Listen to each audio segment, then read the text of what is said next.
सभी दोस्तों को जय हिंद। Welcome to my new blog. तो दोस्तों कैसे हैं आप सब लोग। आशा करता हूं कि सब अच्छे होंगे। दोस्तों आज की वीडियो में बात करते हैं सीआरपीएफ हेड कांस्टेबल मिनिस्टर और एएसआई स्टेनो के जैसे आपके एग्जाम चल रहे हैं। और दोस्तों आई थिंक आपके एग्जाम काफ़ी अच्छे जा रहे होंगे और नेक्स्ट मंथ में भी दोस्तों आपके एग्जाम चलने हैं। दोस्तों आज की वीडियो में बात करते हैं कि कितनी मेरिट जा सकती है, क्योंकि एग्जाम काफ़ी दिनों से चल रहे हैं और एक हमको एक्सपेक्टेड आइडिया आ चुका है कि किस लेवल का दोस्तों एग्जाम आ रहा है। दोस्तों वीडियो होने वाली बहुत इंपॉर्टेंट, तो प्लीज़ वीडियो को देखिए लास्ट तक, क्योंकि इसमें मैं आपको बताऊंगा कि टाइपिंग की प्रैक्टिस किसको स्टार्ट करनी है और दोस्तों किसको किसी और एग्जाम की प्रैक्टिस करनी है। दोस्तों वीडियो अच्छी लगी तो प्लीज़ वीडियो को लाइक और शेयर करें, चैनल को सब्सक्राइब करें, बेल आइकन प्रेस करें ताकि आने वाली वीडियो का नोटिफिकेशन सबसे पहले आपको मिल सके। चलते हैं दोस्तों वीडियो की तरफ। तो दोस्तों जैसे आपको पता है कि इस महीने से आपके एग्जाम स्टार्ट हो चुके हैं और दोस्तों 28 तारीख को भी एग्जाम है, 24-25 तारीख को भी लगातार दोस्तों एग्जाम चल रहे हैं और अगले महीने मार्च में भी दोस्तों एग्जाम होने हैं। पहले जो डेट बताई थी 24 से 28 तारीख बताई थी, लेकिन दोस्तों कैंडिडेट इतने ज़्यादा हो गए कि 3-3 शिफ्ट में एग्जाम चल रहे हैं और नेक्स्ट मंथ भी जिसका एग्जाम है मार्च में दोस्तों एग्जाम को लिया जा रहा है। तो दोस्तों उसको बताना चाहूँगा आपको कि जो एग्ज़ाम का लेवल था, फर्स्ट में जिनका शिफ्ट थी 22-23 तारीख को इनके एग्ज़ाम थे, उसमें दोस्तों जो पेपर था वो काफ़ी मॉडरेट लेवल का पूछा जा रहा था। लेकिन दोस्तों जैसे जैसे ये टाइमिंग बढ़ रहा है, डेट आगे बढ़ रही है, थोड़ा सा जो पेपर का लेवल है दोस्तों वो आगे बढ़ता चला जा रहा है। लेकिन दोस्तों आपने भी रिव्यू देखे होंगे, सब जगह मैंने भी पता किया है, तो दोस्तों जो एक ऑन एन एवरेज जो दोस्तों बच्चे क्वेश्चन करके आ रहे हैं वो 65 से 75 के बीच में ही दोस्तों क्वेश्चन हो रहे हैं। और इसके बाद जो क्वेश्चन करके आ रहे हैं लड़के 85 से 90 जो क्वेश्चन अटेम्प्ट करके आ रहे हैं, तो दोस्तों उसकी एक्यूरेसी भी बहुत मैटर करती है कि कितने परसेंट वो एक्यूरेट है। क्योंकि दोस्तों जैसे आपको पता है कि इस बार सीआरपीएफ ने नेगेटिव मार्किंग भी इसमें इंक्लूड कर ली है। दोस्तों जो भी आपको क्वेश्चन करके आने हैं एकदम सही करके आने हैं और नेगेटिव मार्किंग का ध्यान रखना है। दोस्तों बताना चाहूँगा आपको, जैसे आपको पहले भी पता है कि सीआरपीएफ का यदि आपने एग्जाम दे दिया है और आप वेटिंग कर रहे हैं रिजल्ट का, तो दोस्तों फिलहाल आपको करनी है अपनी टाइपिंग, क्योंकि टाइपिंग इसमें है बहुत ही इंपॉर्टेंट। अब दोस्तों बात करते हैं कि किन कैंडिडेट को करनी चाहिए टाइपिंग की तैयारी।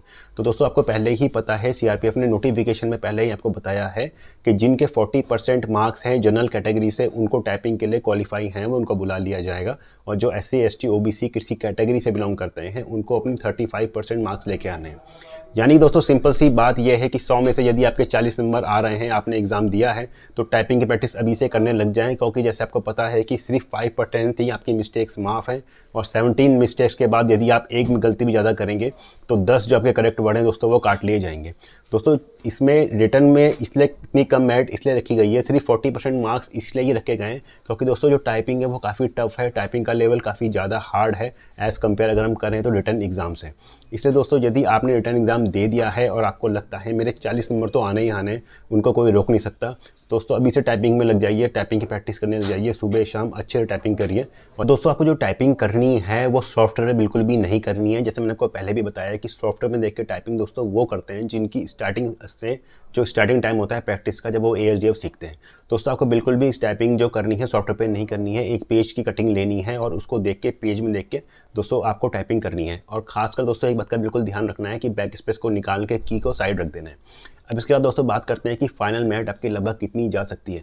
तो दोस्तों आपने देखा होगा जो अटेम्प्ट हैं वो मॉड बीच में आ रहे हैं 65 के 75 के क्वेश्चनों के बीच में। तो दोस्तों यदि हम मेरिट की बात करते हैं तो 65 से 75 मार्क के बीच में दोस्तों आपकी मेरिट जाने के पूरे चांसेस हैं। इससे ज़्यादा दोस्तों मेरिट आपकी नहीं जाएगी, क्योंकि जैसे आपने देखा होगा कि पेपर का लेवल भी दोस्तों थोड़ा ज़्यादा आ रहा है और टाइपिंग तो दोस्तों वैसे ही हमारी हाई रहती है सीआरपीएफ में। क्योंकि दोस्तों सबसे ज़्यादा बच्चे जो बाहर होते हैं वो टाइपिंग में होते हैं, और क्या पता वो बच्चे टाइपिंग ज़्यादा बाहर हो जाएँ जिनके नंबर ज़्यादा हैं, और दोस्तों जिनके मार्क्स कम हैं वो टाइपिंग में अंदर हो जाए। ऐसे भी दोस्तों हम बता नहीं सकते इस समय कि कौन बच्चा टाइपिंग को क्लियर करेगा, क्योंकि दोस्तों होता ही है कि 100 जनों का बैच एक बार में टाइपिंग करता है और कई बार ऐसा होता है कि दोस्तों एक बच्चा भी क्लियर नहीं कर पाता। तो दोस्तों आपको अभी से अपने, यदि आपको लगता है कि मेरे मार्क्स कम आ रहे हैं, 55-50 आ रहे हैं, तो दोस्तों अभी भी अपना दिल नहीं तोड़ना है। आपको अच्छे से टाइपिंग करनी है और एक बार जाकर टाइपिंग को जरूर क्लियर करें। क्या पता दोस्तों आपका सिलेक्शन अच्छी जगह हो जाए, आराम से हो जाए, क्योंकि क्या पता जिनके 70-80 मार्क्स थे वो टाइपिंग में बाहर हो जाए। तो दोस्तों बिल्कुल भी अपने को परेशान नहीं करना है और टेंशन बिल्कुल भी नहीं लेनी है। जिनके एग्जाम हो चुका है वो सुबह शाम अच्छे तरीके से हमें टाइपिंग पे लग जाएं और टाइपिंग पे पूरी तरह से अपना ध्यान लगाएं। और दोस्तों जिनका एग्जाम मार्च में होने वाला है वो भी सुबह शाम तो एटलीस्ट टाइपिंग करें और दोस्तों अपना पढ़ाई करते रहें। दोस्तों ये थी वीडियो कि कितनी आपकी मेरिट जा सकती है, क्या क्या चीज़ें आपको करनी है, कुछ इंपॉर्टेंट बातें मैंने आपको बताई। दोस्तों प्लीज़ अगर वीडियो अच्छी लगी हो तो प्लीज़ वीडियो को लाइक और शेयर करें, चैनल को सब्सक्राइब करें, बेल आइकन प्रेस करें, और कोई भी समस्या होती है दोस्तों तो कमेंट बॉक्स में कमेंट जरूर करें। मिलते हैं दोस्तों नेक्स्ट वीडियो में, तब तक के लिए जय हिंद।